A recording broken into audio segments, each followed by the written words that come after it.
सभी को नमस्कार। उम्मीद है आप बहुत अच्छे होंगे, बहुत बेहतरीन तरीके से अपनी पढ़ाई भी कर रहे होंगे।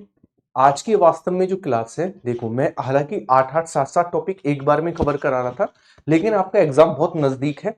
अब इसको और बढ़ाना पड़ेगा और मैं आज आपको 30 टॉपिक केमिस्ट्री की कवर कराऊंगा इस क्लास में। क्लास चाहे कितनी भी लंबी हो, लेकिन आपको ये कंप्लीटली देखनी है। अगर अपने भविष्य की थोड़ी बहुत भी चिंता है तो इस क्लास को कंप्लीट देख लेना, क्योंकि इस क्लास को देखने के बाद आपको केमिस्ट्री को लेकर कहीं भी सिंगल क्वेश्चन के लिए नहीं जाना पड़ेगा। आज हम 30 ऐसे टॉपिक को लेकर बात करेंगे जो केमिस्ट्री को कंप्लीट कराते हैं अपने आप में, चाहे वो पीरियोडिक टेबल हो, चाहे वो इंपॉर्टेंट कंपाउंड हो, चाहे वो रिएक्शंस हो, चाहे वो डेफिनेशन हो, चाहे वो थ्योरी हो, चाहे वो किसी का हमारे पास थ्योरम्स हो, है ना। इन सभी एस्पेक्ट्स को आज की क्लास में कवर करेंगे बड़े सिस्टमैटिक तरीके से, डायग्रामेटिकली। मतलब आपको रटने की कोई भी जरूरत नहीं पड़ेगी इस क्लास में आज, ठीक है। तो इस क्लास को एक दो काम करने आपको, इस क्लास को अगर अच्छे से केमिस्ट्री को कवर करना है तो दो काम आपको करने पड़ेंगे। पहला, किस केमिस्ट्री की क्लास को एक तो कंप्लीट देखना है आपको। दूसरा, अगर हो सके तो इसे सेकंड टाइम भी देख लेना रिवीजन के तौर पर। और तीसरा काम ये करना है, थर्ड काम क्या करना है आपको, इसकी टेलीग्राम से इसकी पीडीएफ लेकर, है ना, और एक बार रिवीजन कर लेना है। पीडीएफ को मैं टेलीग्राम पर डाल दूंगा, वहां से एक बार इसे रिवीजन जरूर कर लेना, ताकि आपका कोई सिंगल पॉइंट इसको लेकर ना छूटे। और इसके बाद केमिस्ट्री को आप कहीं से भी मत पढ़ना, इतना मैं विश्वास आपको दिला सकता हूं। एनटीपीसी में अगर क्वेश्चन पूछेगा तो केमिस्ट्री में ये काफी है। बिना टाइम गवाए स्टार्ट करते हैं पार्ट को, और स्टार्ट डेफिनेशन से स्टार्ट करते हैं। वास्तव में केमिस्ट्री है क्या? तो आप कहेंगे सर केमिस्ट्री और कुछ नहीं है, बल्कि एक मिस्र का एक शब्द है जिसका नाम है कीमिया। कीमिया से बनकर बना है हमारे पास केमिस्ट्री, है ना। और जिसका रंग होता है काला, है ना, जिसका अर्थ क्या होता है काला रंग। तो आपसे पूछेगा केमिस्ट्री क्या है? केमिस्ट्री मिस्र का एक शब्द है जिसका अर्थ होता है कीमिया, और कीमिया का अर्थ होता है काला रंग, है ना। केमिस्ट्री में हम पदार्थ के संगठन, उनके गुण, उनकी संरचना, स्ट्रक्चर, इनके बारे में हम पढ़ते हैं, वो सभी केमिस्ट्री का पार्ट होता है, ठीक है। तो ये हमारे पास हो केमिस्ट्री की डेफिनेशन। पदार्थ, आखिरकार पदार्थ है क्या?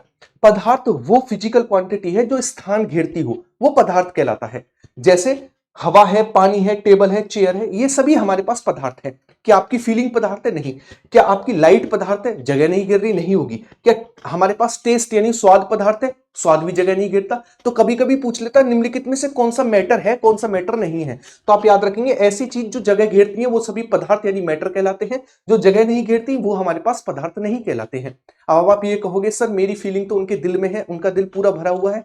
अरे उनका दिल ऐसा है कि वो अभी आपसे, अभी दिल भरा हुआ है, थोड़ी देर बाद कहीं और लग जाएगा, खाली हो जाएगा, तो इसका मतलब वो मैटर नहीं है ना। वो पागल बनाती है आप मेरे दिल में रहते हो, नहीं, वो उनके दिल में काफी लोग रहते हैं, आप उनमें से एक हो, वन ऑफ दी हो आप, ठीक है। नेक्स्ट, पदार्थ का वर्गीकरण जब हम करते हैं तो दो आधारों पर करते हैं, एक तो फिजिकल क्वांटिटी के आधार पर और दूसरा केमिकल डिवीजन।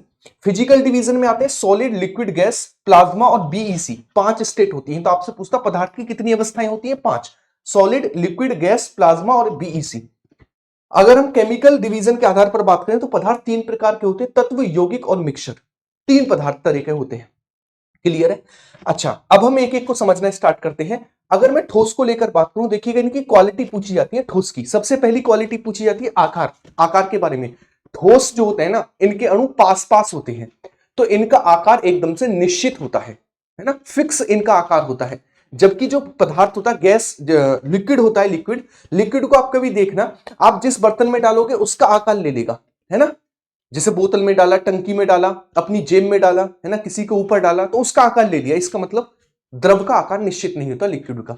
ऐसे ही गैस को देखना, गैस एक कमरे में भी आ जाती है, एक बोतल में भी आ जाती है, एक सिलेंडर में भी आ जाती है, यानी गैस का भी आकार निश्चित नहीं होता। आकार को लेकर बात करें, ठोस का आकार निश्चित होता है, गैस और लिक्विड का आकार निश्चित नहीं होता है। उसके बाद आता है नेक्स्ट, इसी को लेकर अणुओं के मध्य आकर्षण बल। देखिएगा कभी ठोस को देखना, ठोस के अणु जो है ना, ठोस जो है एकदम से बंधा हुआ सा रहता है, जैसे पेन ठोस है। क्यों ठोस है? क्योंकि इनके अणुओं के बीच आकर्षण बल ज्यादा है, आकर्षण बल ज्यादा है तो सभी आपस में चिपके हुए हैं, तभी आकार निश्चित है। तो इसका मतलब सबसे ज्यादा आकर्षण बल किस में होता है? ठोस में। उसके बाद लिक्विड में होता है ना, और उसके बाद गैस में होता है। आपने देखा गैस पूरे पूरे रूम में फैल जाएगी, क्योंकि उनके अणुओं के बीच आकर्षण बल बहुत कम होता है, वो दूर दूर भागते हैं। लिक्विड इतनी तेजी से नहीं भागता गैस की तुलना में, क्योंकि इसमें गैस की तुलना में ज्यादा आकर्षण बल होता है। और सबसे ज्यादा किसमें होता है? ठोस में आकर्षण बल होता है। उसके बाद आता है मॉलिक्यूलर स्पेस, यानी अणुओं के मध्य स्थान। आप कभी देखोगे कि आप गैस को देखना, गैस को आप छोड़ोगे तो एकदम से पूरे रूम में फैल जाएगी। इसका मतलब इनके अणुओं के बीच बहुत ज्यादा स्पेस है। ठोस के अणुओं को देखना, इसके बीच आपको स्पेस दिख रहा नहीं, तो इसका मतलब ठोस के अणुओं के बीच स्पेस सबसे कम होता है, उसके बाद बढ़ता है लिक्विड में ज्यादा होता है, और सबसे ज्यादा गैसों के बीच, अणुओं के बीच आकर्षण मतलब स्पेस ज्यादा होता है। ठीक है, उसके बाद आता है गतिज ऊर्जा। आप कभी देखोगे, कभी आप परफ्यूम को छोड़ना है ना, परफ्यूम को आप कभी छोड़ोगे तो परफ्यूम को छोड़ने के बाद, जैसे मैं आपसे कहता हूं ये परफ्यूम है ना, ये परफ्यूम है, आप इसे छोड़ोगे इस तरीके से, देखो कितनी तेजी से मूवमेंट करेगी, आप देखना कितनी तेजी से मूवमेंट कर रही है। इसका मतलब यह है इनके अणुओं के बीच जो है गतिज ऊर्जा ज्यादा है, भाग रहे हैं दूर। लेकिन कभी ठोस को देखा इसके अणु भागे नहीं भागे, तो इसका मतलब यह है कि ठोसों में सबसे कम गतिज ऊर्जा, द्रवों में उससे ज्यादा, और गैसों में सबसे ज्यादा गतिज ऊर्जा होती है, काइनेटिक एनर्जी होती है। नेक्स्ट आता हमारे पास प्रसार। प्रसार वही हो गया, जिसमें ज्यादा गतिज ऊर्जा उसका प्रसार उतना ही ज्यादा, एक्सपेंशन उतना ही ज्यादा। तो गतिज ऊर्जा एक्सपेंशन जो है एक दूसरे के समानुपाती है, प्रोपोर्शनल है डायरेक्टली। तो सीधी सी बात है, जिसमें ज्यादा गतिज ऊर्जा होगी वो ज्यादा फैलेगा। तो इसका मतलब गैस सबसे ज्यादा फैलती है, उससे कम पानी या फिर द्रव फैलता है, और सबसे कम जो है वो ठोस फैलता है। ठीक है, चलिएगा नेक्स्ट आगे की ओर बढ़ते हैं। अगला अगला आता है वॉल्यूम यानी आयतन। देखो अगर मैं ठोस को लेकर बात करूं, तो ठोस जो होता है ना, ठोस इनका आयतन निश्चित होता है, यानी 1 किलो है, 1 किलो को आप कहीं भी डालोगे 1 ही किलो रहेगा। ठीक है ना, इसके अलावा पानी है, पानी का फिक्स होता है, 1 लीटर है, टंकी में डालोगे तो 1 लीटर, कहीं और डालोगे तो 1 लीटर। लेकिन आप हवा को देखोगे तो वो अगर कमरे में है तो कमरे का वॉल्यूम ले लेगा, सिलेंडर में है तो सिलेंडर का वॉल्यूम ले लेगा, है ना। तो इसका मतलब जो गैस होती है उनका वॉल्यूम फिक्स नहीं होता है, जबकि ठोस और द्रव का वॉल्यूम एकदम से फिक्स होता है। ठीक है, नेक्स्ट अब बात करें किसको लेकर, मैंने आपको बता दिया, आगे की ओर बढ़ते हैं नेक्स्ट। उसके बाद मैंने आपको बता दिया 3 सॉलिड लिक्विड गैस। प्लाज्मा क्या होता है, प्लाज्मा, कभी आप तारों को भिड़ाते हो, तो तारों को भिड़ाने के बाद जब आपने देखा होगा एकदम से सफेद सफेद सी लाइट जलती है, वही प्लाज्मा है। ये चौथी अवस्था है पदार्थ की, है ना, चौथी अवस्था है पदार्थ की। इसके अलावा बीईसी को लेकर बात करें, एक ऐसी स्थिति बीईसी जो कंडीशन होती है वो ऐसी स्थिति होती है जिसमें पदार्थ का मॉलिक्यूलर यानी अणुओं की गतिज ऊर्जा 0 हो जाती है ना। और ऐसा कब होता है, ऐसा होता है परम शून्य ताप पर। और परम शून्य ताप क्या होता है, 0 केल्विन या 273 डिग्री सेंटीग्रेड, -273 डिग्री सेंटीग्रेड, इसे कहते हैं परम शून्य ताप। क्या कहते हैं, परम शून्य ताप, यानी 0 केल्विन या फिर -273 डिग्री सेंटीग्रेड को परम शून्य ताप कहते हैं। और परम शून्य ताप पर जब गैसों की अणुओं की गतिज ऊर्जा 0 हो जाती है, पदार्थ के अणुओं की गतिज ऊर्जा 0 हो जाती है, इसी को कहते हैं बीईसी, बोस आइंस्टीन कंडेंसेट कहा जाता है। ठीक है, चलिएगा ये 5 अवस्थाएं कंप्लीट हुई, सॉलिड लिक्विड गैस, प्लाज्मा और बीईसी। ठीक है, ये कंप्लीट हुआ। आगे की ओर बढ़ते हैं। इसके बाद मैंने आपको बताया किसको लेकर, मैंने इसके बाद बताया आपको, चलिएगा इसे अभी छोड़िएगा, यहां पर आते हैं। चलिए चलिए चलिए,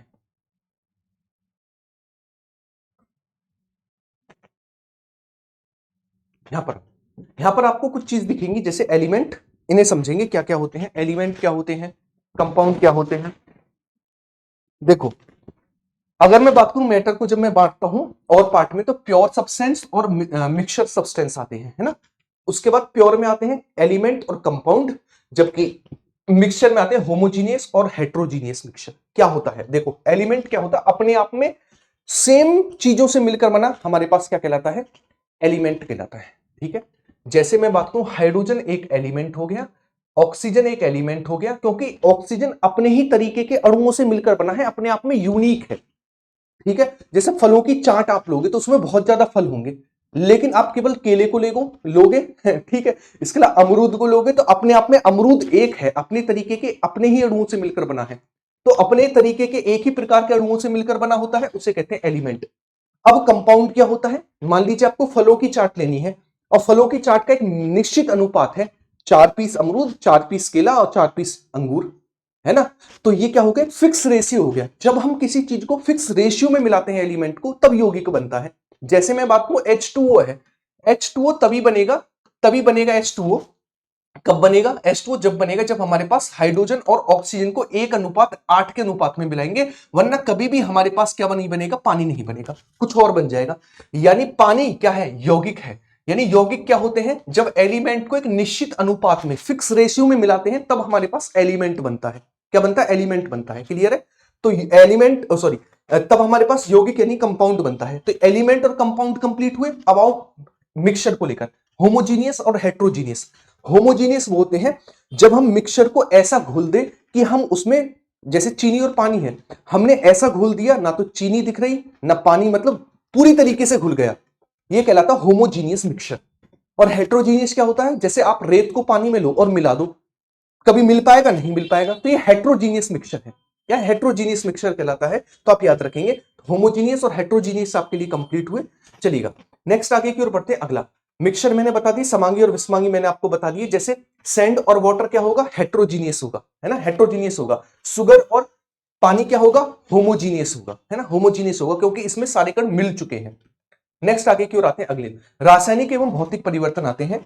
रासायनिक परिवर्तन वो परिवर्तन होते हैं जिनके बाद दोबारा वो सब्सटेंस ना बन सके। जैसे आपने इस पेन को जलाया, तो जलाने के बाद इस पेन को दोबारा नहीं बन सकता, तो इसका मतलब ये रासायनिक परिवर्तन है। जैसे आपने क्या किया, जैसे आपने कागज को जला दिया तो कागज जल गया, दोबारा कागज नहीं बन पाएगा, ये रासायनिक परिवर्तन है, केमिकल चेंज है। तो ऐसे परिवर्तन जो दोबारा नहीं हो सकते, रिवर्स नहीं हो सकते, वो रासायनिक परिवर्तन। और जो रिवर्स हो जाए वो हमारे पास भौतिक परिवर्तन। जैसे पानी को आपने बर्फ बनाया, बर्फ को फिर से पानी बना दिया, भौतिक परिवर्तन है। मोमबत्ती को जलाया, मोम बनी, मोम को फिर से मोमबत्ती बना दो, तो ये कैसे भौतिक परिवर्तन है। तो जो रिवर्स हो सके भौतिक परिवर्तन, जो रिवर्स ना हो सके वो रासायनिक परिवर्तन यानी केमिकल चेंजेस। नेक्स्ट अब आते हैं पृथक्करण की विधियों को लेकर। पहली विधि आती है जिसे कहते हैं बीनना या फिर चुनना, hand picking method. Hand picking method वहां पर यूज किया जाता है जब जो हमारे पास मिक्सचर है ना, वो उसमें ठोस के कण हो, मोटे मोटे हो, मोटे हैं तभी तो आंखों से देख पाएंगे। तो कब यूज किया जाता है, जिसमें जिसमें जो मिक्सचर है उसमें ठोस हो और ठोस के मोटे मोटे कण हो, जैसे गेहूं से कंकड़ों को बीनना, हैंड पिकिंग मेथड का एग्जांपल है। ठीक है, पहला मेथड ही आया। दूसरा मेथड आता है हमारे पास फटकना यानी विनियोइंग, है ना। फटकना क्या होता है, फटकना भी सेम ही होता है, इसमें भी दोनों ठोस ही होते हैं, लेकिन एक ठोस हल्का होता है, एक ठोस भारी होता है। भारी नीचे बैठ जाता है और हल्का जो है उड़ जाता है, इसे कहते हैं हम फटकना, है ना। तो फटकने का यूज किसमें किया जाता है, दो ठोसों को अलग करने में किया जाता है, जिसमें से एक ठोस हल्का उड़ जाए और दूसरा भारी ठोस नीचे बैठ जाए, जैसे गेहूं को फटकना। ठीक है, उसके बाद नेक्स्ट आता है हमारे पास छानना। छानने के समय भी हम क्या करते हैं, छानने के समय भी हम दो ठोसों को ही अलग करते हैं, लेकिन अंतर क्या है, इसमें दोनों ठोस बड़े बारीक होते हैं, है ना, बारीक होते हैं, मतलब एक बारीक होता है और एक मोटा होता है। तो बारीक जो होता है वो हमारे पास क्या रहता है, बारीक जो होता है वो छन जाता है, और मोटा मोटा जो है वो चलनी में रह जाता है ना। तो इसमें भी दो ठोसों को अलग किया जाता है, लेकिन एक ठोस मोटा होता है, एक ठोस बारीक होता है ना। और बारीक जो है वो तो छन जाएगा और मोटा ऊपर रह जाएगा, इसे कहते हैं छानना, है ना, छानना यानी सीलिंग, है ना। नेक्स्ट चुंबकीय पृथक्करण विधि। चुंबकीय पृथक्करण विधि में हम तब यूज करते हैं दोनों के दोनों ठोस हो, जिसमें से एक चुंबकीय हो और एक चुंबकीय ना हो। तो होगा क्या, जो चुंबकीय होगा वो चुंबक के साथ यहां पर आ जाएगा, है ना, और जो चुंबकीय नहीं होगा यानी मैग्नेट से कनेक्ट नहीं होगा, वो इधर की तरफ गिरता रहेगा। तो इसमें भी दो ठोसों को अलग किया जाता है, एक जो चुंबक की ओर आकर्षित होता है, दूसरा जो जिस पर चुंबक का कोई प्रभाव नहीं पड़ता हो। ठीक है, नेक्स्ट आगे की ओर आते हैं। अगला आसवन विधि क्या होती है, आसवन विधि जब दो ठोसों के बॉइलिंग पॉइंट में अंतर होता है, डिफरेंस होता है, तब हम आसवन विधि का यूज करते हैं। क्या होता है, मान लीजिए इसमें दो पदार्थ हैं, दो लिक्विड हैं, दोनों के बॉइलिंग पॉइंट अलग अलग हैं। मान लीजिए एक 100 डिग्री सेंटीग्रेड पर गर्म हो रहा है, एक जो है 120 पर गर्म हो रहा है। तो हमने 100 तक गर्म करा, 100 वाला भाप के रूप में ऊपर गया, और जिसका 120 है अभी वो गर्म हो रहा है, तो 100 वाला गर्म हुआ, 100 वाले को हमने गर्म करके उसकी भाप बनाकर अलग कर दिया, जबकि जो हमारे पास 120 वाला है वो अब गर्म होना स्टार्ट होगा, इतने हम 100 वाले को अलग कर लेंगे। ठीक है ना। तो ऐसे द्रव जिसमें हमारे पास दोनों के बॉइलिंग पॉइंट में अंतर होता है, उसके लिए हम आसवन विधि का यूज करते हैं। किसका, आसवन विधि का यूज करते हैं। नेक्स्ट आता है हमारे पास वाष्पीकरण विधि। वाष्पीकरण सेम है जैसे नमक है और पानी है ना। तो नमक और पानी के घोल को हमने गर्म किया तो पानी उड़ जाएगा, नमक रह जाएगा, तो ये क्या हमारे पास वाष्पीकरण है ना, वाष्पीकरण है। नेक्स्ट प्रभाजी आसवन। प्रभाजी आसवन जब कई सारे पदार्थ मिक्स हो और सबके बॉइलिंग पॉइंट अलग अलग हो, उसके समय पर हम प्रभाजी आसवन यूज करते हैं, है ना। जब बहुत ज्यादा द्रव हो, एक ना बहुत ज्यादा, जब दो होते हैं तब हम आसवन, और प्रभाजी आसवन जब एक से दो से ज्यादा होते हैं।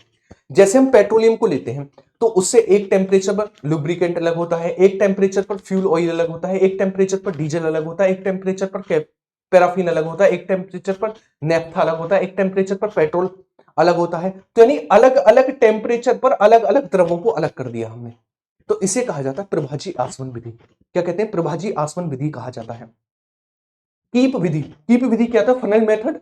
फनल मेथड ये होता है जब हमारे पास दो लिक्विड हो और दोनों लिक्विड आपस में मिक्स ना हो रहे हो, घुल ना रहे हो, जैसे पानी और तेल है, मिक्स नहीं होते, तो इसके लिए हम किसका यूज करते हैं? कीप मेथड का। जैसे पानी और तेल के घोल को लेंगे, आपको दिखेगा तेल ऊपर तैर रहा है, पानी नीचे है, तो हम क्या करेंगे? फनल लेंगे और फनल को खोलेंगे, जब पानी अलग हो जाएगा तुरंत फनल को बंद कर देंगे, तेल को अलग कर लेंगे।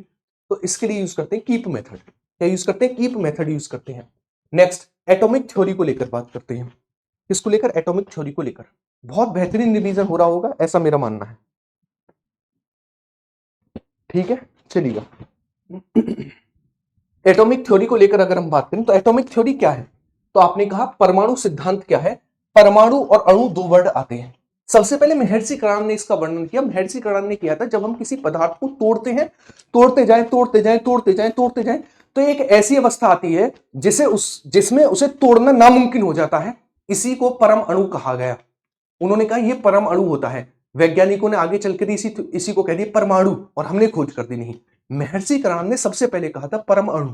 और उन्होंने कैसे कहा था? जब किसी पदार्थ को तोड़ते हैं तो तोड़ते तोड़ते ऐसी कंडीशन आती है कि उसे तोड़ना नामुमकिन हो जाता है, उसी को परम अणु कहा जाता है। क्लियर है? अच्छा, उसके बाद परमाणु और अणु में आज की डेफिनेशन को लेकर बात करें, आपसे कहेगा परमाणु वह पदार्थ का छोटे से छोटा कण है जो स्वतंत्र अवस्था में नहीं रह सकता, है ना। और अणु पदार्थ का वो छोटे से छोटा कण है जो स्वतंत्र अवस्था में रह सकता है और जो सारी की सारी क्वालिटियां बताता है किसी पदार्थ की, उसे कहते हैं अणु। क्या कहते हैं? उसे अणु कहा जाता है। क्लियर है? चलिएगा नेक्स्ट। एटॉमिक के बारे में सबसे पहले भारतीय दर्शन शास्त्र के वर्णन देखने को मिलता है। महर्षि कणाद ने कहा था, महर्षि कणाद ने के अनुसार जब हम किसी चीज को विभाजित करते हैं तो एक ऐसी स्थिति आती है, उसके बाद उसे विभाजित करना बंद हो जाता है, और इसी को परमाणु कहते हैं। सबसे पहले महर्षि कणाद ने दर्शन शास्त्र में कहा था। ठीक है, नेक्स्ट। सॉरी, अगर हम परमाणु को तोड़ते हैं, डाल्टन की एटॉमिक थ्योरी क्या कहती है कि परमाणु को भी तोड़ा जा सकता है। किसमें तोड़ा जा सकता है? इलेक्ट्रॉन, प्रोटॉन और न्यूट्रॉन में तोड़ा जा सकता है। और उन्होंने कहा था कि अगर कोई परमाणु है, उन्होंने डेफिनेशन क्या बताई थी? कोई परमाणु है वो एक तरीके के चीजों से मिलकर बना होता है। जैसे ये मान लीजिए किसी चीज का परमाणु है, इसमें जितने भी हमारे पास ये हैं डॉटेड आपको दिख रहे हैं, वो सारे के सारे जो हैं एक ही तरीके की क्वालिटी दर्शाते होंगे, ऐसा डाल्टन का कहना था। और उन्होंने कहा था परमाणु को हम डिवाइड कर सकते हैं किसमें? परमाणु को हम डिवाइड कर सकते हैं इलेक्ट्रॉन, प्रोटॉन और न्यूट्रॉन में डिवाइड कर सकते हैं। ठीक है ना, इलेक्ट्रॉन, प्रोटॉन, न्यूट्रॉन में डिवाइड कर सकते हैं, ऐसा डाल्टन का कहना था। तो डाल्टन के परमाणु सिद्धांत के अनुसार हम परमाणु को भी इलेक्ट्रॉन, प्रोटॉन, न्यूट्रॉन में बांट सकते हैं। कोई भी पदार्थ जिनके परमाणुओं से मिलकर बना होता है, उनकी शेप, मास, क्वालिटी सभी एक समान होती है। मैंने आपको बता दिया। जैसे अमरूद है, अमरूद में जितने भी परमाणु हैं, अमरूद कई परमाणुओं से मिलकर बना है, और अमरूद के जितने भी परमाणु हैं सब अपने आप में सेम है, तभी वो अमरूद बना, वरना कुछ और बन जाता। सेब है, सेब अपने आप में तब सेब बना जब उसके पास जितने भी 1 लाख 2 लाख जितने भी अणु हैं वो सभी एक जैसे हैं, मास में भी एक, शेप में भी एक, क्वालिटी में भी एक, तब हमारे पास वो आम बना, तब हमारे पास वो अमरूद बना। तो ऐसा डाल्टन का कहना था। एक जो पदार्थ है वो जिन परमाणुओं से मिलकर बना होता है, वो परमाणु शेप, आकार, क्वालिटी सब में समान होते हैं। ठीक है, नेक्स्ट आता है हमारे पास, उसके बाद आता है थॉमसन का एटॉमिक मॉडल। थॉमसन ने क्या कहा था? थॉमसन ने कहा था, इसे कहते हैं पाम पुडिंग मॉडल, है ना, या वाटरमेलन मेथड। अगर मैं कहूं, उन्होंने कहा था कि मान लीजिए हमारे पास एक कोई पदार्थ है ना, उसमें जो उन्होंने कहा था कि उसमें जो हमारे पास क्या होते हैं, उसमें जो हमारे पास जैसे तरबूज में बीज होते हैं, उसी तरीके से बीच में नेगेटिव नेगेटिव पार्ट होते हैं। बाकी जिस तरीके से तरबूज का रेड पार्ट बड़ा वाला होता है वो पॉजिटिव होता है। कैसा होता है? पॉजिटिव होता है। क्लियर है? लेकिन उन्होंने फिक्स नहीं कर पाए कि भैया कितने होते हैं, कहां पर होते हैं, कैसे लगे हुए होते हैं, ये नहीं बता पाए, इसीलिए मॉडल फेल रहा। इसीलिए इसे कहते हैं तरबूज मेथड, है ना, या फिर वाटरमेलन मेथड इसे बोला जाता है। क्लियर? उन्होंने क्या कहा था? जिस तरीके से तरबूज में बीज होते हैं उस तरीके से इसमें नेगेटिव पार्ट होते हैं, और जिस तरीके से तरबूज में लाल वाला पार्ट होता है वो पॉजिटिव पार्ट होता है परमाणु। ऐसा कहा था गया था किसके द्वारा? थॉमसन के द्वारा। कमी क्या थी? इन्होंने केंद्रक के बारे में नहीं बताया कि केंद्रक कहां पर होगा। इनमें पॉजिटिव पार्ट कितना होगा इसके बारे में नहीं बताया। इन्होंने यह नहीं बताया कि इलेक्ट्रॉन परमाणु में किस तरीके से सजे हुए होंगे। भाई 20 तो उल्टे सीधे भी होते हैं, ऐसे थोड़ी नहीं होगा कुछ भी सजा हुआ है ना, ये नहीं बता पाई। उसके बाद मैं बात करूं इलेक्ट्रॉन प्रोटॉन न्यूट्रॉन को लेकर, तो इलेक्ट्रॉन की खोज थॉमसन के द्वारा की गई थी, है ना, ठीक। प्रोटॉन की खोज गोल्डस्टीन के द्वारा की गई थी, या फिर कहीं कहीं पर आपको रदरफोर्ड दिखेगा, रदरफोर्ड, ठीक है। इसके अलावा बात करें न्यूट्रॉन की खोज चैडविक के द्वारा की गई थी। मास कितना होता है इलेक्ट्रॉन पर? 9.1 इंटू 10⁻31 किलोग्राम। प्रोटॉन पर होता है 1.672 इंटू 10⁻27 किलोग्राम। और जो हमारे पास न्यूट्रॉन होता है उस पर होता है 1.674 इंटू 10⁻27 किलोग्राम। अगर मैं चार्ज को लेकर बात करूं, इलेक्ट्रॉन पर होता है -1.6 इंटू 10⁻19 कूलम, और प्रोटॉन पर होता है 1.6 पॉजिटिव में इंटू 10⁻19 कूलम। और जो हमारे पास न्यूट्रॉन होता है उस पर कोई भी चार्ज नहीं होता है, ये भी आप याद रखेंगे। नेक्स्ट आता है हमारे पास रदरफोर्ड का परमाणु मॉडल। रदरफोर्ड ने क्या कहा? रदरफोर्ड ने कहा कि जब उन्होंने एक फॉइल ली, है ना, गोल्ड फॉइल ली, है ना, सोने की पन्नी ली, उस पर उन्होंने अल्फा किरणों की बमबारी की। उन्होंने कहा कि अल्फा किरणों को जब मैंने बमबारी की तो बहुत ज्यादा अल्फा किरणें तो पार निकल गई, लेकिन कुछ अल्फा किरणें जो है ना वो केंद्र से टकराकर वापस आ गई थी, है ना, वापस आ गई थी। तो उन्होंने कहा केंद्र में कुछ ना कुछ तो है। और अल्फा किरणें कैसी थी? अल्फा किरणों पर होता पॉजिटिव चार्ज मेरे भाई। कैसा होता? पॉजिटिव चार्ज, पॉजिटिव चार्ज होता है। और वापस लौट रही है, इसका मतलब प्रतिकर्षण हो रहा है। प्रतिकर्षण जब होता है जब दोनों पॉजिटिव हो, तो इसका मतलब केंद्र में कुछ ना कुछ तो पॉजिटिव है ना। जो केंद्र में पॉजिटिव है उसी को उन्होंने बोला कि हमारे पास क्या है, यहां पर केंद्र में कुछ पार्ट पॉजिटिव है, इसे कहा गया केंद्रक, है ना, इसे क्या कहा गया? केंद्रक कहा गया। और जो जिससे पार निकल गई थी, उन्होंने कहा बहुत बड़ा पार्ट खाली है। तो ये था किसका? ये था हमारे पास रदरफोर्ड का परमाणु मॉडल, ठीक है ना। गोल्ड फॉइल का यूज किया, अल्फा किरणों की बमबारी की, और जिससे टकराकर वापस आई थी, उन्होंने कहा ये पॉजिटिव पार्ट है और ये पॉजिटिव है, और ये कहां पर? केंद्र में, जिसे केंद्रक बोला गया। ये था हमारे पास रदरफोर्ड का परमाणु मॉडल, है ना। रदरफोर्ड ने कहा कि इलेक्ट्रॉन नाभिक के चारों ओर ऐसे ही गति करते हैं जैसे सूर्य के चारों ओर ग्रह गति करते हैं, ठीक है, ऐसा कहा गया था रदरफोर्ड के द्वारा। रदरफोर्ड की कमियां क्या रही? जब इलेक्ट्रॉन गति करेगा तो ऊर्जा का लॉस करेगा, और ऊर्जा का लॉस करेगा तो सीधी सी बात है कि यहां पर घूम रहा है, ऊर्जा का लॉस होगा तो इसमें आएगा, फिर उसके बाद इसमें आएगा, है ना। तो इस एक टाइम पर आकर तो सब खत्म हो जाएगा, लेकिन खत्म तो नहीं होता है। तो उन्होंने यही कहा था जब इलेक्ट्रॉन गति करेगा तो ऊर्जा का लॉस करेगा, और ऊर्जा की कमी होगी तो ऑर्बिट में चला जाएगा, नीचे वाली ऑर्बिट में चला जाएगा। एक ऐसी स्थिति आएगी जब इलेक्ट्रॉन नाभिक में गिर जाएगा और परमाणु खत्म हो जाएगा, दुनिया खत्म हो जाएगी। ऐसा तो संभव नहीं है। तो इन्होंने यह नहीं बताया कि किस ऑर्बिट में कितने इलेक्ट्रॉन और किस वेग से और कितनी ऊर्जा के साथ गति करेंगे, ये बताने में असमर्थ रहे थे। नाभिक के बारे में सबसे पहले बताने वाले व्यक्ति रदरफोर्ड थे। ये नोट आप कर लेना, नाभिक के बारे में सबसे पहले रदरफोर्ड के द्वारा बताया गया था। किसके बारे में? नाभिक के बारे में सबसे पहले जो है वो रदरफोर्ड के द्वारा बताया गया था। क्लियर है? नेक्स्ट आगे की ओर बढ़ते हैं। आगे बात करें तो नेक्स्ट आता है हमारे पास नाभिक को लेकर। देखिएगा, आप याद रखेंगे नाभिक का आकार होता है 10 की पावर -15 मीटर, और जबकि परमाणु का आकार होता है 10 की पावर -10 मीटर। क्लियर है? नेक्स्ट आगे की ओर बढ़ते हैं। अगला नील्स बोर का परमाणु मॉडल। नील्स बोर ने इलेक्ट्रॉनों को उनके बढ़ते हुए ऊर्जा स्तर के क्रम में रखा, और उन्होंने कहा एक कक्षा में 2n² इलेक्ट्रॉन होंगे। 2n² का मतलब है कि k सेल फर्स्ट पर है, l सेल सेकंड पर, m थर्ड फोर्थ पर, है ना।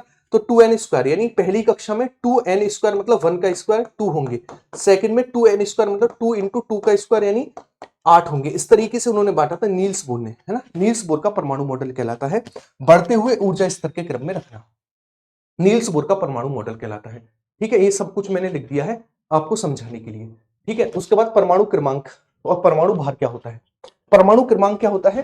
किसी भी परमाणु में उपस्थित प्रोटॉन्स की संख्या परमाणु क्रमांक कहलाती है, प्रोटॉन की संख्या, ठीक है ना। और परमाणु भार क्या होता है? परमाणु भार होता है किसी भी पदार्थ में हमारे पास प्रोटॉन और न्यूट्रॉन की संख्या का योग कहलाता है क्या? परमाणु भार। तो प्रोटॉन की संख्या क्या कहलाती है? परमाणु क्रमांक। और प्रोटॉन प्लस न्यूट्रॉन का योग कहलाता है परमाणु भार, एटॉमिक मास कहलाता है। नेक्स्ट, ठीक है, ये मैंने न्यूमेरिकली भी आपको करा दिया है, पीडीएफ में मिल जाएगा। समस्थानिक क्या होते हैं? ऐसे परमाणु जिनके परमाणु क्रमांक समान होते हैं समस्थानिक कहलाते हैं, है ना। परमाणु क्रमांक समान हो, जैसे 1 1 1, है ना, समस्थानिक है।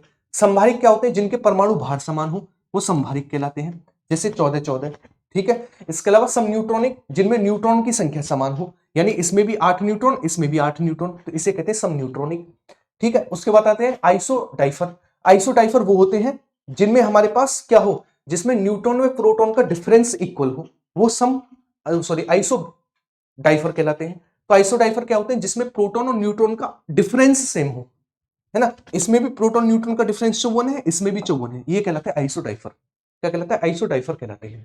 नेक्स्ट, रासायनिक अभिक्रियाओं को लेकर बात करें। एक पार्ट आता है रासायनिक अभिक्रियाओं में जिसे हम कहते हैं स्केलेटन, और एक होता है बैलेंस। स्केलेटन मतलब कंकाल, जो बैलेंस ना हो, जैसे H+O2 बराबर H2O, है ना, H2O बना, यहां पर O के 2 है, यहां पर O का 1 है, तो स्केलेटन है। इसी को मैं जब संतुलित करूंगा तो 4 यहां पर रखूंगा और ये 2H2O बनेगा, ये संतुलित है। यानी यहां पर H के 4, यहां पर H के 4, यहां पर O के 2, यहां पर O के 2। तो बैलेंस वो होता है जिसमें दोनों तरफ परमाणुओं की संख्या समान हो, और स्केलेटन वो होता है जिसमें परमाणुओं की संख्या समान ना हो। स्केलेटन अभिक्रिया कहलाती है। रिएक्टेंट और प्रोडक्ट क्या होते हैं? जो अभिक्रिया में भाग लेते हैं वो रिएक्टेंट, और जो बनते हैं वो प्रोडक्ट, है ना। जैसे ये हमारे पास रिएक्टेंट हुआ, है ना, रिएक्टेंट हुआ H और O और बना H2O, ये हमारे पास प्रोडक्ट हुआ, है ना, प्रोडक्ट हुआ।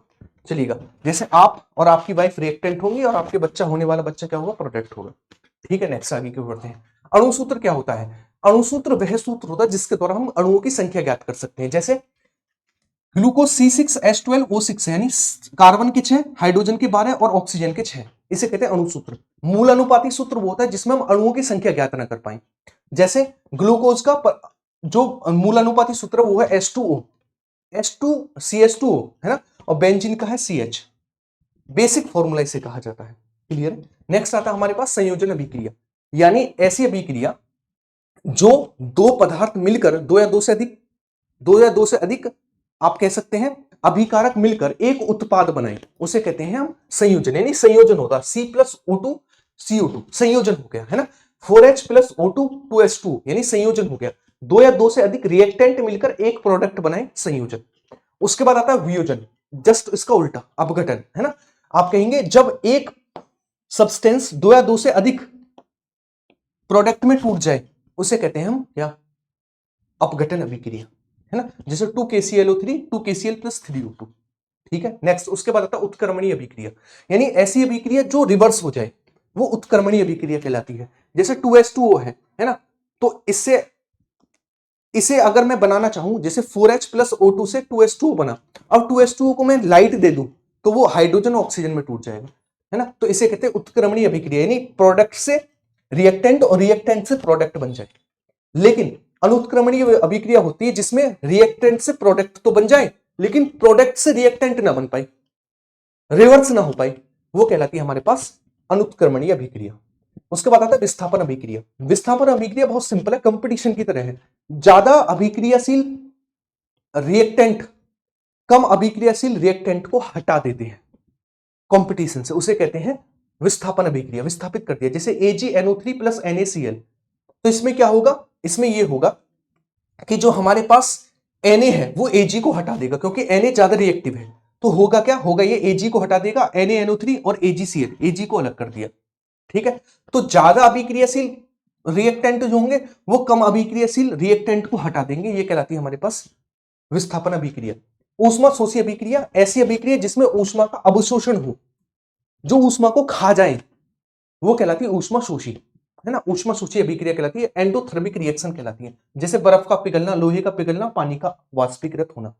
नेक्स्ट आती है ऊष्मा क्षेपी अभिक्रिया, ऐसी अभिक्रिया जिसमें ऊष्मा छिपी रहती है, वो कहलाती है ऊष्मा क्षेपी अभिक्रिया, यानी एक्सोथर्मिक रिएक्शन। जैसे पेट्रोल डीजल है, आपको पेट्रोल को हाथ में लोगे कोई फर्क नहीं पड़ेगा, लेकिन उसमें आग लगाना देखिए कितनी ऊष्मा निकलेगी, तो इसका मतलब वो छुपा कर बैठा अपने अंदर, डीजल अपने अंदर छुपा के बैठा है ऊष्मा, इसे कहते हैं ऊष्मा क्षेपी अभिक्रिया, छिपा कर बैठा है, ठीक है। नेक्स्ट, ऑक्सीकरण अभिक्रिया। ऑक्सीकरण में आप सिंपल सी चीज याद रखेंगे, तीन चीजें याद रखें ऑक्सीकरण और रिडक्शन में।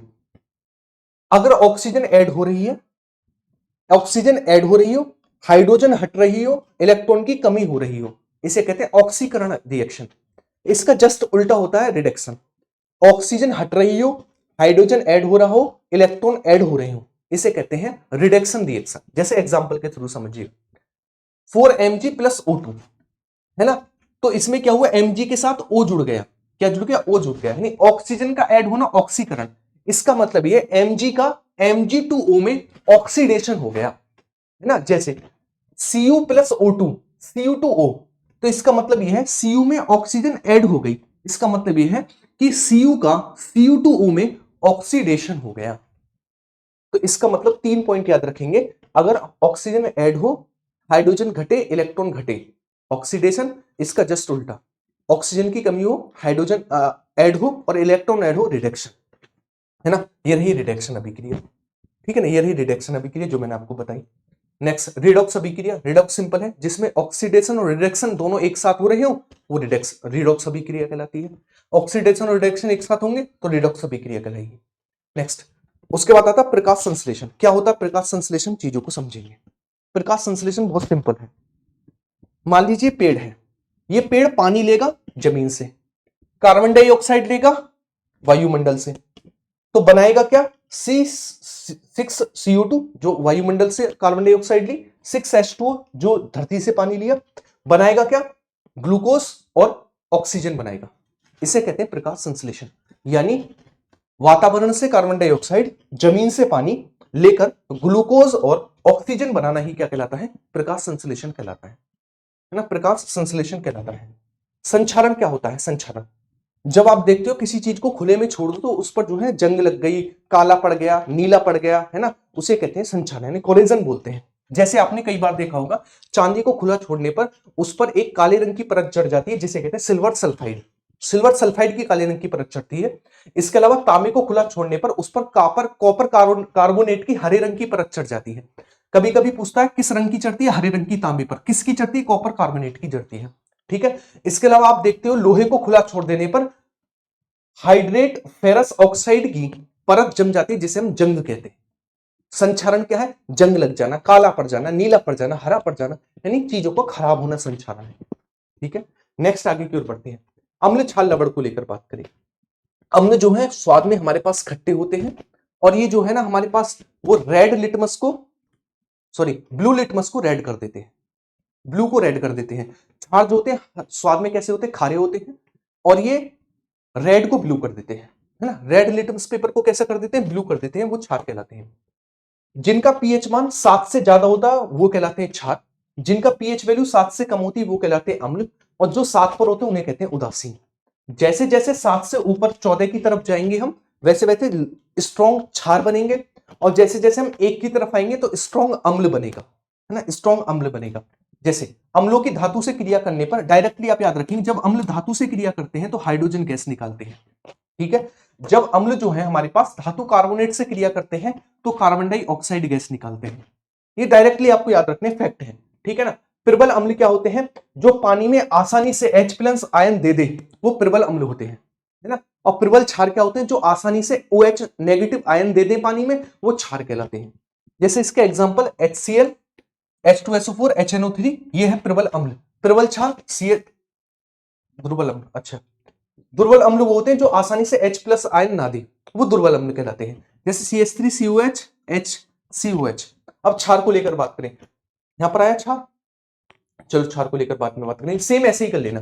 प्रबल क्षार में हमारे पास ऐसे क्षार जो पानी में आसानी से OH नेगेटिव आयन दे दे, प्रबल क्षार, जो आसानी से OH नेगेटिव आयन ना दे, वो दुर्बल क्षार कहलाते हैं। इसके अलावा मैं बात करूं, नेक्स्ट आता है हमारे पास सांद्र अम्ल और तनु अम्ल, यानी कंसंट्रेट एसिड और डाइल्यूट एसिड। कंसंट्रेट एसिड वो होता है जिसमें एसिड की मात्रा ज्यादा हो, है ना, वो कंसंट्रेट, और जिसमें एसिड की मात्रा कम होगी वो डाइल्यूट होगा। जैसे मान लीजिए पानी और अम्ल का घोल है, इसमें 70% एसिड है, 30% वाटर है, किसकी मात्रा ज्यादा है, एसिड की, ये होगा कंसंट्रेट एसिड। जैसे दूसरा एग्जांपल है पानी और एसिड का ही, इसमें 40% एसिड है, 60% वाटर है, तो पानी की मात्रा ज्यादा है, एसिड की कम है, तो इसे कहेंगे डाइल्यूट एसिड। क्या कहेंगे, डाइल्यूट एसिड कहेंगे। नेक्स्ट आता है हमारे पास क्षार। क्षार की डेफिनेशन समझना, क्षार की 3 डेफिनेशन बनती है, तीन वैज्ञानिकों के आधार पर। पहले वैज्ञानिक आते हैं लुईस क्षार। क्या होते हैं, लुईस के आधार पर, लुईस क्षार, है ना। तो आपने लुईस क्षार वो होते हैं जो इलेक्ट्रॉन पेयर को देते हैं वो लुईस क्षार कहलाते हैं। लुईस के आधार पर डेफिनेशन है, लुईस क्षार वो होते हैं जो इलेक्ट्रॉन पेयर को देते हैं। अच्छा, उसके बाद आता है ब्रोंस्टेंट लोरी क्षार क्या होते हैं। ब्रोंस्टेंट लोरी क्षार होते हैं जो प्रोटॉन को लेते हैं, जो प्रोटॉन को ले वो ब्रोंस्टेंट लूरी क्षार कहलाते हैं। उसके बाद आता है हमारे पास आर्हेनियस बेस, यानी आर्हेनियस क्षार क्या होते हैं। आर्हेनियस के अनुसार डेफिनेशन क्या होगी, जो वाटर में OH नेगेटिव आयन देते हैं वो आर्हेनियस क्षार कहलाते हैं। ठीक है, तो तीनों डेफिनेशन आप याद रखेंगे। उसी तरीके से अम्ल को लेकर आती है। लुईस अम्ल को कौन से होते हैं, जो इलेक्ट्रॉन पेयर लेते हैं वो लुईस अम्ल कहलाते हैं।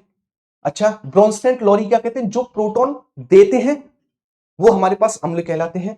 और आर्हेनियस कहता है जो H पॉजिटिव आयन देते हैं वो अम्ल कहलाते हैं। ये तीन वैज्ञानिकों की डेफिनेशन है जो मैंने आपको अच्छे से बता दी। इसके अलावा कुछ पीएच वैल्यू को लेकर बात करें तो HCl की 0 होती है पीएच वैल्यू, नींबू की 2.3 से 3.4, ग्रेट सॉल्ट लेक की 10 है, NaCO3 की 12 है, NaOH की 14 है, एसिड रेन की 2 से लेकर 5.6 होती है, सी वाटर का पीएच वैल्यू 8 होता है, यूरिन का 6 होता है, लार का 6.5 होता है, ब्लड का 7.8 से 8.4 होता है, सॉल्ट का 7 होता है, वाटर का 7 होता है, नेचुरल रेन का जो होता है वो 5.5 होता है, चाय का 5.5 होता है, Na2CO3 का 9 होता है। और पीएच स्केल की खोज जो है वो सोरेनसन के द्वारा की गई है। इसके द्वारा सोरेनसन के द्वारा पीएच स्केल की खोज की गई थी।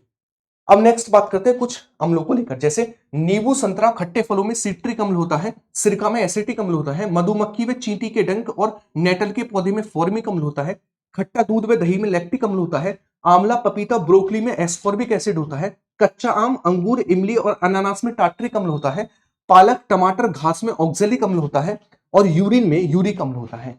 तो ये भी आप याद रखेंगे सारा का सारा पार्ट। मैं ये मानता हूं कि इससे बेहतरीन कंटेंट अगर पूरे यूट्यूब पर आपको कहीं मिल जाए इतने कम समय में तो बात रही, मतलब पूरी की पूरी पीडीएफ बनानी पड़ी, पूरी केमिस्ट्री को एक तरीके से निचोड़ना पड़ा और निचोड़ने के बाद मैंने आपको ऐसा कंटेंट आपके सामने रखा है कि इसके बाद केमिस्ट्री को अगर आप पढ़ रहे हो तो आप एनटीपीसी में सिलेक्शन के लिए नहीं हो फिर, क्योंकि 2-3 क्वेश्चन आने और इससे बाहर नहीं आएगा, इतना विश्वास दिला सकता हूं। H2SO4 को लेकर बात करें, अब इंपोर्टेंट सब्सटेंस को यानी कंपाउंड को पढ़ेंगे। अब इसके बारे में समझते हुए चलेंगे, बस छोटे छोटे पॉइंट है। इसका यूज हम रिचार्जेबल बैटरी में करते हैं, है ना। आप घर में देखते हो, घर में जो बैटरी होती है उसमें H2SO4 होता है। इसे किंग ऑफ ऑल केमिकल कहा जाता है और इसे ऑयल ऑफ विट्रोइल कहा जाता है, इसको H2SO4 को।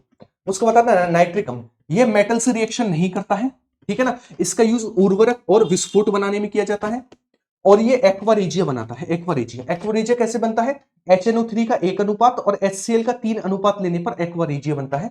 तो HNO3 यानी नाइट्रिक अम्ल जो है इसका यूज किया जाता है।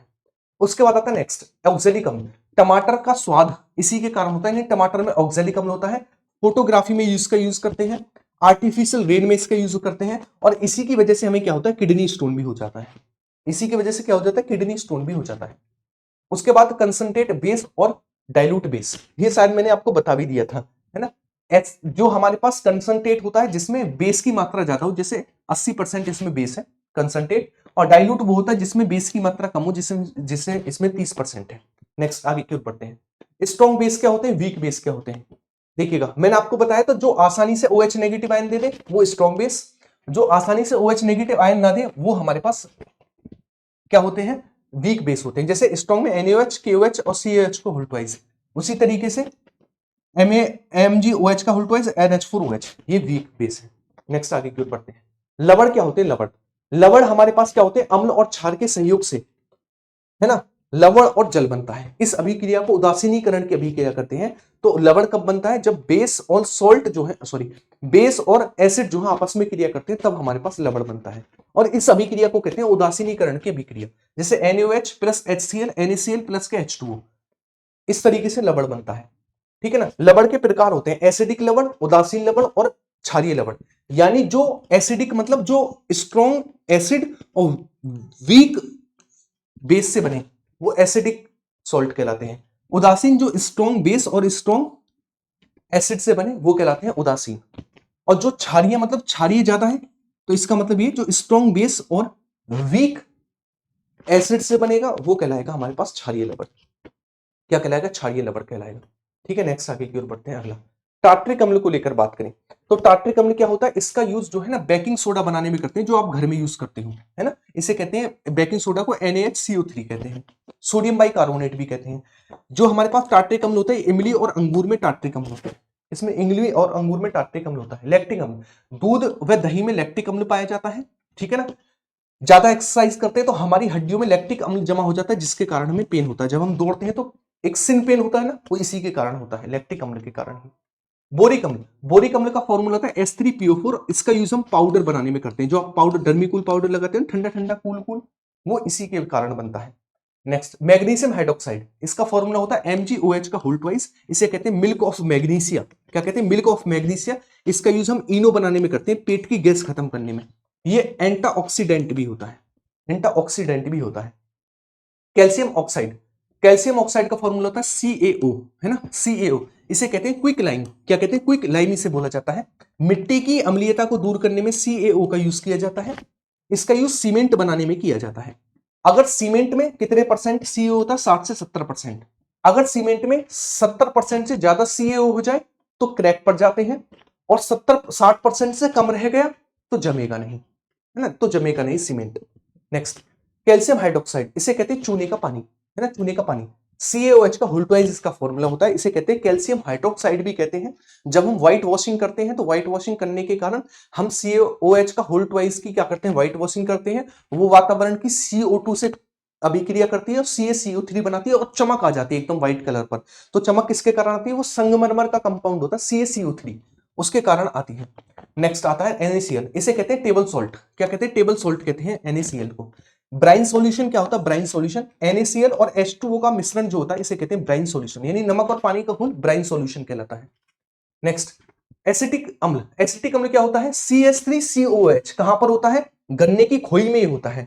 इसका यूज हम सिरका बनाने में करते हैं, और सिरका में जो है ना कितने परसेंट? 5% तक एसिटिक अम्ल होता है, 5% तक एसिटिक अम्ल होता है सिरका में, ठीक है ना। नेक्स्ट, अब नेक्स्ट कुछ हम और कंपाउंड को लेकर बात करें, जैसे FeSO4 इंटू 7H2O को कहा जाता है हरा तोता, ZnSO4 इंटू 7H2O को कहा जाता है सफेद तोता, CuSO4 इंटू 5H2O को कहा जाता है नीला तोता, NaNO3 को कहा जाता है चिली साल्ट पीटर, और C6H5COONA को कहा जाता है सोडियम बेंजोएट, जिसका यूज हम अचार बनाने में करते हैं।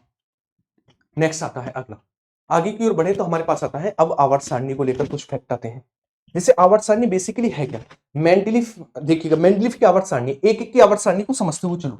मेंडलीफ ने अपनी आवर्त सारणी दी और उन्होंने तत्वों को उनके बढ़ते हुए परमाणु भारों के क्रम में रखा, ठीक है, क्लियर है। इनके समय पर 63 एलिमेंट ज्ञात थे, ये समझते हुए चलेंगे, 63 एलिमेंट इनके समय तक ज्ञात थे, क्लियर है।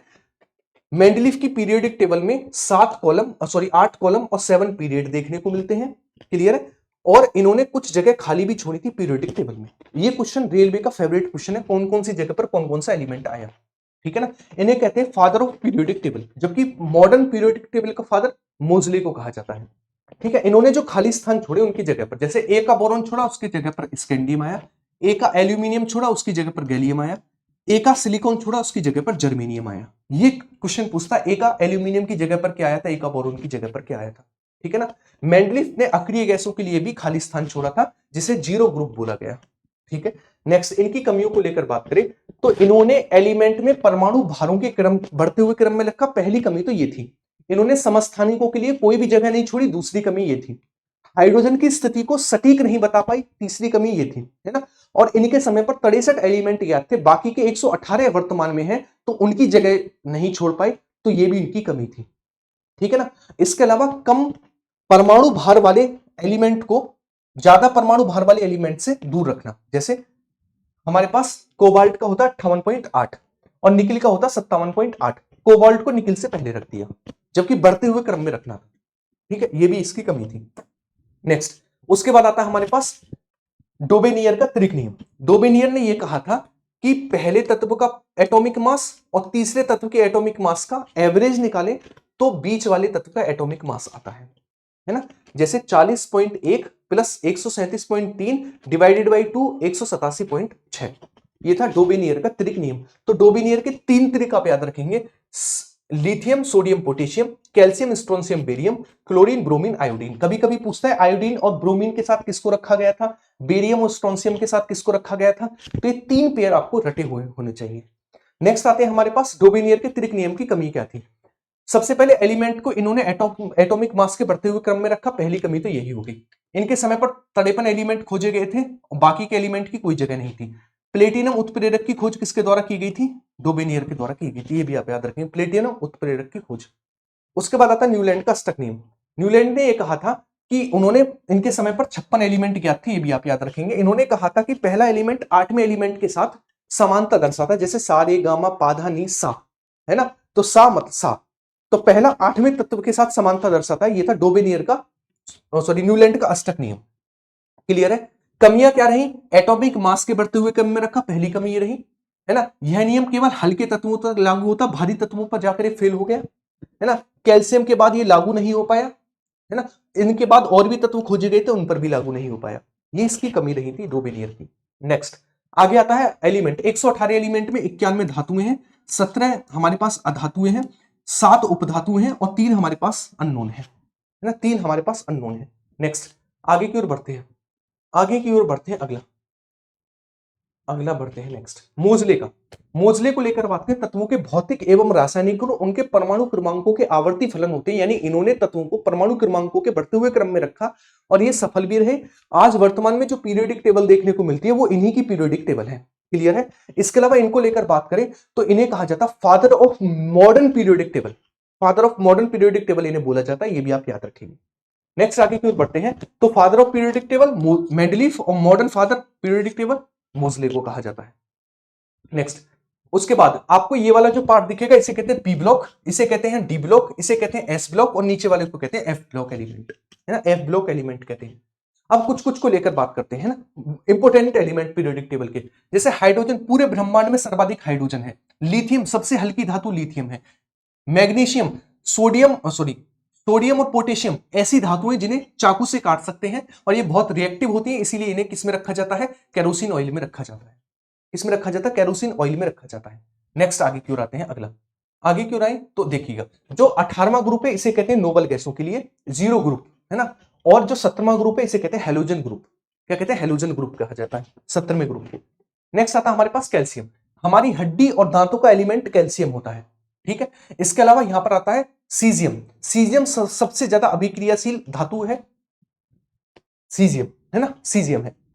उसके बाद आता है कैल्शियम, कैल्शियम के लिए मैंने बता दिया। उसके बाद आता है हमारे पास प्लेटिनम, प्लेटिनम सबसे कठोर धातु है, प्लेटिनम सबसे कठोर धातु के अंश प्लेटिनम है। उसके बाद आता है हमारे पास कौन सा? ये है हमारे पास एजी, एजी मतलब पारा, पारा एकमात्र ऐसी धातु है जो लिक्विड फॉर्म में है। उसके बाद आता है ऑस्मियम, ऑस्मियम पूरे ब्रह्मांड की सर्वाधिक भारी धातु है, ऑस्मियम खोजी की धातुओं में। उसके बाद नेक्स्ट आते हैं, उसके बाद आता है हमारे पास एजी यानी चांदी, चांदी विद्युत की सबसे ज्यादा सुचालक धातु है चांदी, ठीक है। उसके बाद आता है हमारे पास नेक्स्ट एयू, एयू यानी सोना, सोना सबसे ज्यादा आघातवर्धनी है, आघातवर्धनी मतलब इसे चादरों में कन्वर्ट या तारों में कन्वर्ट हम कर सकते हैं, कौन सा? सोना है, ठीक है। इसके अलावा एक आता है एल्यूमिनियम, एल्यूमिनियम जो है हमारे भूपर्पटी पर सर्वाधिक पाई जाने वाली धातु जो है वो एल्यूमिनियम है, ठीक है। उसके बाद आती है ऑक्सीजन, ऑक्सीजन जो है ना हमारी बॉडी और हमारे वायुमंडल में हमारी बॉडी में सबसे ज्यादा कौन सी गैस पाई जाती है? ऑक्सीजन पाई जाती है सबसे ज्यादा, ऑक्सीजन, ठीक है ना। इसके अलावा आती है नाइट्रोजन, हाँ नाइट्रोजन जो है ना हमारे वायुमंडल में सर्वाधिक पाई जाने वाली गैस कौन सी है? वो नाइट्रोजन है, नाइट्रोजन है। इसके अलावा यहां पर आता है फॉस्फोरस, फॉस्फोरस जो है ना, फॉस्फोरस इसे रखा जाता है पानी में, है ना, इसे पानी में रखा जाता है फॉस्फोरस को, ठीक है। इसके अलावा बात करें किसको लेकर? कार्बन को लेकर, यहां पर आता है कार्बन, कार्बन को लेकर समझिएगा, कार्बन जो है एक धातु है, कार्बन सबसे ज्यादा यौगिक बनाता है, ये याद रखेंगे, सबसे ज्यादा यौगिक हमारे अर्थ पर किसके हैं? कार्बन के हैं। कार्बन के अपर रूप है जैसे हीरा, ग्रेफाइट और फुलरीन, फुलरीन की आकृति जो फुटबॉल के आकार की होती है, ग्रेफाइट जो है कार्बन का अपर रूप है। इसके अलावा एक है हीरा, हीरा सबसे शुद्धतम रूप है कार्बन का और सबसे कठोर तत्व है पूरे के पूरे ब्रह्मांड का, हीरा। नेक्स्ट आते हैं, आगे की ओर बढ़ते हैं। अब आता है संयोजकता, संयोजकता क्या होता है? देखिएगा, संयोजकता कुछ भी नहीं है, सिंपल समझो, हम किसी को जितने पैसे दें, जितने पैसे ले या जितने का समझौता करें, वो संयोजकता है। जैसे कोई एलिमेंट कितने इलेक्ट्रॉन दे रहा है, कितने इलेक्ट्रॉन ले रहा है या कितने की साझेदारी कर रहा है, वो संयोजकता कहलाती है।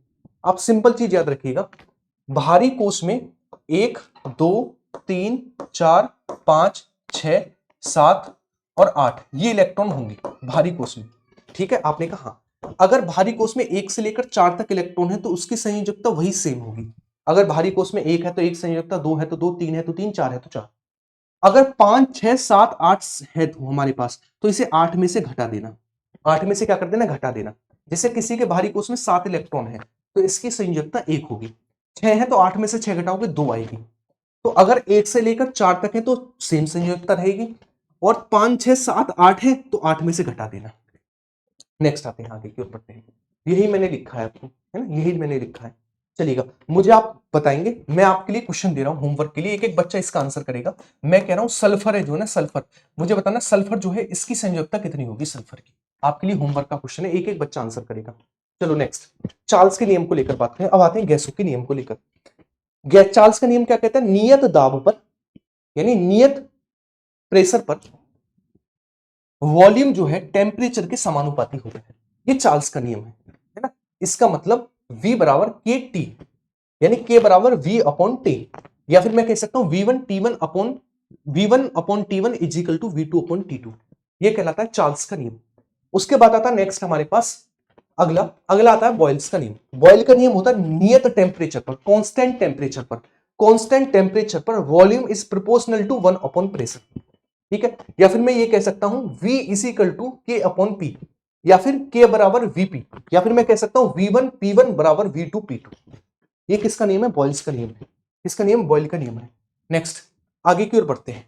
अगला आता है गैलूसैक का नियम। गैलूसैक का नियम है कांस्टेंट वॉल्यूम पर pressure is directly proportional to temperature, या फिर मैं कह सकता हूं P बराबर के टी, के क्या कांस्टेंट है, या मैं कह सकता हूं K बराबर P अपॉन टी, या मैं कह सकता हूं P1 अपॉन T1 बराबर P2 अपॉन T2। ये गैलूसैक का नियम है। किसका नियम है, गैलूसैक का नियम है। ये आप याद रखेंगे। नेक्स्ट आता है हमारे पास अगला आता है हमारे पास सॉल्यूशन, है ना। सॉल्यूशन आते हैं। सॉल्यूशन को लेकर मैं बात करूं तो सॉल्यूशन जो है ना, घुलने के आधार पर दो प्रकार के होते हैं, समांगी और विसमांगी। समांगी मैंने आपको बता दी जिसमें पूरी तरीके से घुल जाए, जैसे चीनी पानी का घुल, और विसमांगी वो होते हैं जिसमें पूरी तरीके से ना घुले, जैसे मिट्टी और पानी का घुल। क्लियर है। उसके बाद नेक्स्ट, विसमांगी विलियन भी दो प्रकार के होते हैं, निलंबन और कोलाइड। निलंबन वो होते हैं जिनमें विलय के कणों का आकार 10 की पावर -5 सेंटीमीटर से बड़ा हो, और कोलाइड वो होते हैं जिसमें विलय का आकार जो है 10 की पावर -5 से लेकर 10 की पावर -7 सेंटीमीटर तक, वो कहलाते हैं हमारे पास कोलाइड। जैसे नदी का गंदा पानी जो है निलंबन है, वायुमंडल में धूल के कारण निलंबन है, जबकि कोलाइड क्या है, क्रीम एक कोलाइड है। क्रीम क्या है, कोलाइड है। Next, hydrocarbons. हाइड्रोकार्बन हाइड्रोजन और कार्बन से बने होते हैं हाइड्रोकार्बन, जैसे एल्किन और एल्काइन। एल्किन का फॉर्मूला CnH2n+2, एल्किन का होता है CnH2n, और एल्काइन का होता है CnH2n-2, है ना। एल्किन में सिंगल बॉन्ड होता है, एल्किन में डबल बॉन्ड, और एल्काइन में ट्रिपल बॉन्ड होता है। क्लियर है। जैसे अगर इसके एग्जांपल को लेकर बात करें, जैसे मैं बात करूं प्रोप, सी पर प्रोप आता है ना, C3 पर प्रोप आएगा। ठीक है, तो अगर मैं इसके एल्केन बनाना चाहूं तो एल्केन होता है CnH2n+2, यही तो होता है एल्केन। तो 3 पर बनाना C3H 3 इंटू 2 प्लस 2, है ना, तो आएगा C3H7, है ना, ये आएगा हमारे पास प्रोपेन। तो इस तरीके से बनता है एल्केन एल्केन एल्काइन।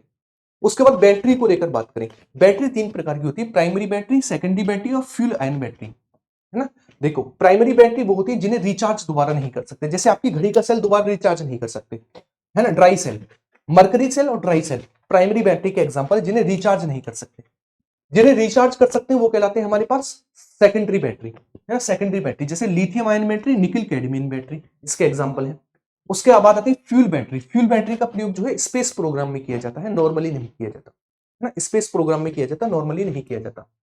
ठीक है, चलिएगा, ये मैंने आपको बता ही दिया नॉर्मल। विलियन को लेकर मैंने, अच्छा, उसके बाद आते हैं विलियन, संतृप्त विलियन, असंतृप्त विलियन, अति संतृप्त विलियन। देखो, असंतृप्त विलियन क्या होता है, असंतृप्त मतलब संतुष्ट नहीं है, संतृप्त मतलब संतुष्ट है, अति संतृप्त मतलब बहुत ज्यादा संतुष्ट है। इसी से समझिएगा, जैसे आप चीनी को पानी में घोलते हो, पानी में 10 चम्मच चीनी घुल सकती है, आपने 3 चम्मच घोली, यानी वो असंतृप्त है, यानी और घुल सकती है, और प्यार की आवश्यकता है। जैसे वो कहती है आपसे, आप मुझे प्यार नहीं करते हो, है ना, आप मुझे प्यार नहीं करते, सुबह उठे थे आपने स्टेटस लगा दिया लेकिन मुझे गुड मॉर्निंग नहीं किया आपने, यानी वो असंतृप्त है। ठीक है ना, क्यों, क्योंकि वो उम्मीद कर रही है आपसे 10 गुना प्यार की, आप कर रहे हो 2 गुना प्यार, तो उसी तरीके से जब सॉल्वेंट और सॉल्यूट आपस में और घोले जा सके तो वो कहलाते हैं हमारे पास असंतृप्त। और संतृप्त वो होते हैं जिसमें बिल्कुल ठीक ठाक घुले हुए हो, यानी उन्होंने कहा आई लव यू, तुमने कहा आई लव यू टू, और वो खुश हो गए, हाँ मेरा बाबू। तो ये हमारे पास क्या संतृप्त है, जिसमें नॉर्मल कंडीशन में सॉल्वेंट में पर्याप्त मात्रा में सॉल्यूट घुला हुआ हो।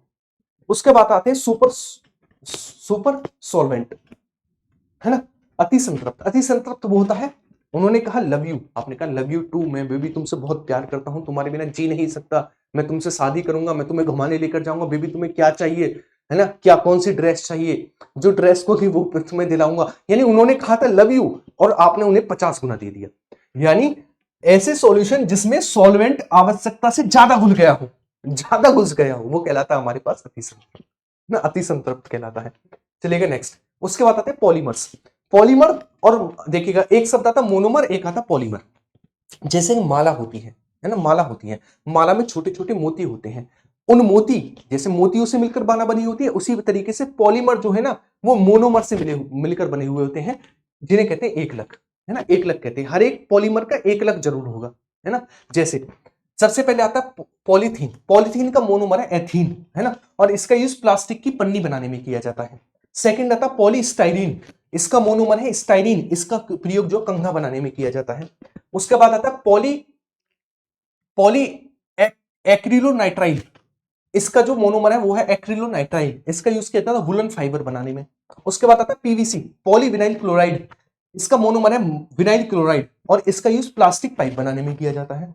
नेक्स्ट आता है हमारे पास टेफ्लॉन, टेफ्लॉन का मोनोमर है टेट्राफ्लोरोइथेन, इसका यूज स्टिकी कुकवेयर बनाने में किया जाता है ना। टेरिलीन या फिर डेक्रोन या फिर पॉलिस्टर, इसका मोनोमर है एथिल ग्लाइकोल प्लस टेरापेथिलिक एसिड, और इसका यूज हेलमेट्स बनाने में किया जाता है।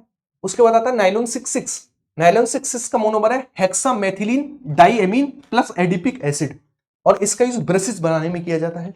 उसके बाद आता है नाइलॉन 6, मोनोमर है कोरोलेप्टम, और इसका यूज रोप से यानी रस्सी बनाने में किया जाता है, रोप से यानी रस्सी बनाने में। बेकेलाइट, इसका मोनोमर है फिनॉल प्लस फॉर्मेल्डिहाइड, इसका यूज इलेक्ट्रिक स्विच बनाने में किया जाता है। मेलामाइन, इसका मोनोमर है मेलामाइन प्लस फॉर्मेल्डिहाइड, इसका यूज अनब्रेकेबल क्रॉकरी बनाने में किया जाता है, अनब्रेकेबल क्रॉकरी। उसके बाद आता है रेयन, रेयन का मोनोमर है सेल्यूलोज, इसका यूज कपड़ों में किया जाता है ना। रेयन को आर्टिफिशियल सिल्क भी बोला जाता है। इसके बाद आता है विस्कस, विस्कस का मोनोमर है सेल्यूलोज, और इसका यूज किया जाता है पैरासूट बनाने में। क्या किया जाता है? पैरासूट बनाने में इसका यूज किया जाता है। क्लियर है? तो ये रही आपकी केमिस्ट्री। अब पता है आप में एक संतुष्टि आई होगी, क्या इतने समय में, मतलब 1 घंटे में, क्या हमने पूरी की पूरी केमिस्ट्री को पढ़ लिया? हाँ, पढ़ लिया। इससे बेस्ट मैं ये कहता हूं, केमिस्ट्री बहुत जगह पढ़ी होगी, बहुत कंसेप्ट क्लियर होंगे, लेकिन कम समय में गागर में सागर भर देना और आपके एग्जाम के पॉइंट ऑफ व्यू से कंटेंट देना, ये मामूली बात नहीं। इसे तैयार करने में 1 हफ्ता लग गया, पूरी के पूरी पीडीएफ को, मतलब पूरा केमिस्ट्री का निचोड़ निकालने में 1 घंटा निकल गया, मतलब एक हफ्ता निकल गया, और इसे लिखने में 2-3 दिन लगे, है ना। तो आप सभी के लिए जो बनाया गया है ना, इमेज लगाकर, ये पूरा का पूरा ये आप सभी के लिए डिजाइन किया गया था।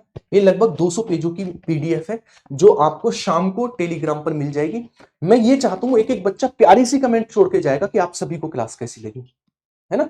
आने वाले कल या परसों में मैं इसी तरीके से फिजिक्स, एक इस तरीके से बायोलॉजी, और एक इसी तरीके से हिस्ट्री, पॉलिटी, ज्योग्राफी के सारे पार्ट आपको एग्जाम से पहले एक एक वीडियो दे दूंगा। इसे कहते हैं गागर में सागर भर देना। ठीक है, चलिएगा। तो उम्मीद है सारा का सारा केमिस्ट्री जो मैंने सुपर फास्ट रिवीजन आपको कराया एग्जाम से पहले, इससे बेस्ट रिवीजन अगर आप खुद से बैठते तो हो सकता कभी नहीं कर पाते। इस क्लास को एक बार और सुन लेना ताकि आपका पूरा रिवीजन हो जाए। दूसरा, इसकी पीडीएफ से रिवीजन कर लेना, और पीडीएफ आपको मिलेगी टेलीग्राम का, जिसकी लिंक आपको कमेंट बॉक्स में पिन मिल जाएगी। क्लियर है? चलेगा। तो उम्मीद है ये वीडियो को आप बहुत ज्यादा प्यार देंगे, लाइक करेंगे, बाकी आपका हाथ में सारी की सारी चीजें। मिलते हैं नेक्स्ट वीडियो में इसी तरीके के साथ। बाय बाय, टेक केयर, जय हिंद सभी को।